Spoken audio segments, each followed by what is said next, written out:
ഒരുമയുടെ വിജയം.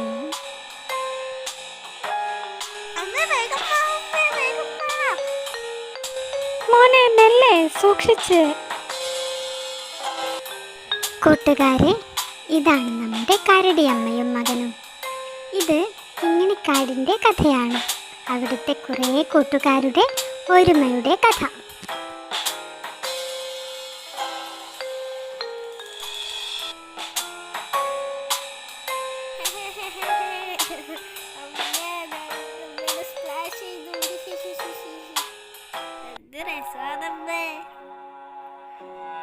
പാവം കുട്ടി ക്ഷീണിച്ചിറങ്ങിപ്പോയല്ലോ.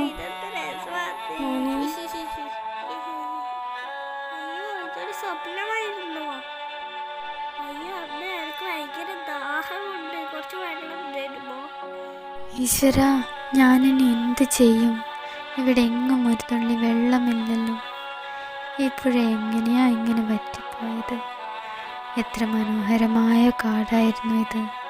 ഇപ്പോൾ വെറും മരുഭൂമിയായിപ്പോയല്ലോ. അതെ, കിങ്ങിണിക്കാട്ടിലെ മൃഗങ്ങളെല്ലാം ഇപ്പോൾ വെള്ളത്തിന് വേണ്ടി അലയുകയാണ്. മോനെ, ഇവിടെങ്ങും ആരെയും കാണുന്നില്ലല്ലോ. നമുക്ക് കുറച്ചുകൂടി നടന്നു നോക്കാം. ചിലപ്പോൾ ആ ഭാഗത്ത് വെള്ളമുണ്ടായിരിക്കും. ടൈക്കു, നിന്നെ കണ്ടത് നന്നായി. കരടിയമ്മയും മോനും കൂടി എങ്ങോട്ടാ? ദാഹിച്ചിട്ട് വയ്യ. ആ ഭാഗത്തെങ്ങാനും വെള്ളമുണ്ടോ എന്ന് നോക്കാനാ. അതാണോ കാര്യം? നിങ്ങൾ എൻ്റെ കൂടെ വാ, ഞാൻ കാണിച്ചു തരാം. ആ ഭാഗത്തൊരു കുളമുണ്ട്. ഈ കാട്ടിലെ മിക്ക മൃഗങ്ങളും ഇപ്പോഴവിടെയാണുള്ളത്.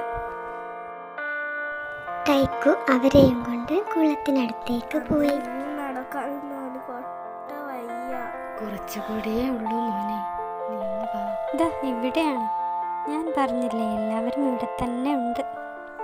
അമ്മ ഓടിവാ, ഇതാ വെള്ളം.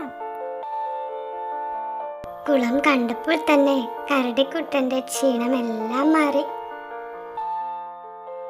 ഇതാരായത്? കരടിയമ്മയും കുഞ്ഞമ്മ. പാവം കുട്ടി ദാഹിച്ച് തളർന്നല്ലോ. ഈ കുളവും താമസിയാതെ വറ്റും. നമ്മളിനി എന്തു ചെയ്യും?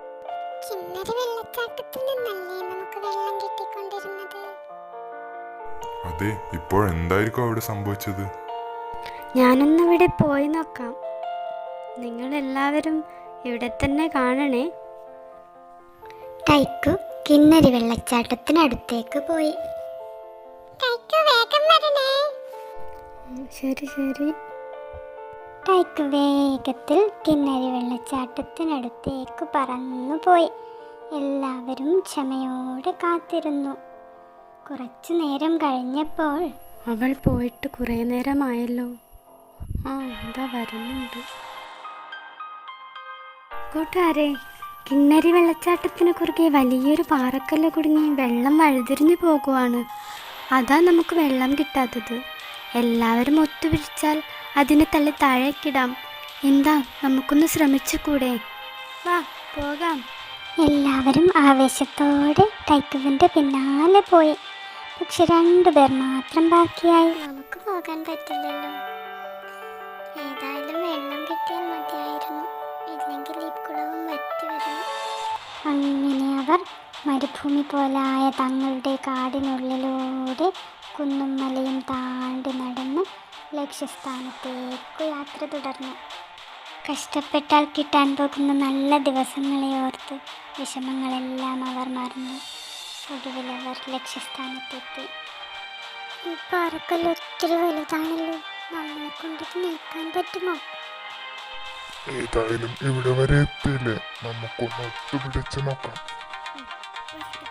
അങ്ങനെ എല്ലാവരും ചേർന്ന് സർവശക്തിമെടുത്ത് പാറക്കല്ലിനെ തള്ളി താഴെ. മാസങ്ങൾ കുറേ കടന്നുപോയി. കിങ്ങിണിക്കാട് പഴയതിലും മനോഹരിയായി. കാട്ടിലെ കൂട്ടുകാരെല്ലാം പഴയതുപോലെ ഒരുമയോടെ ജീവിച്ചു.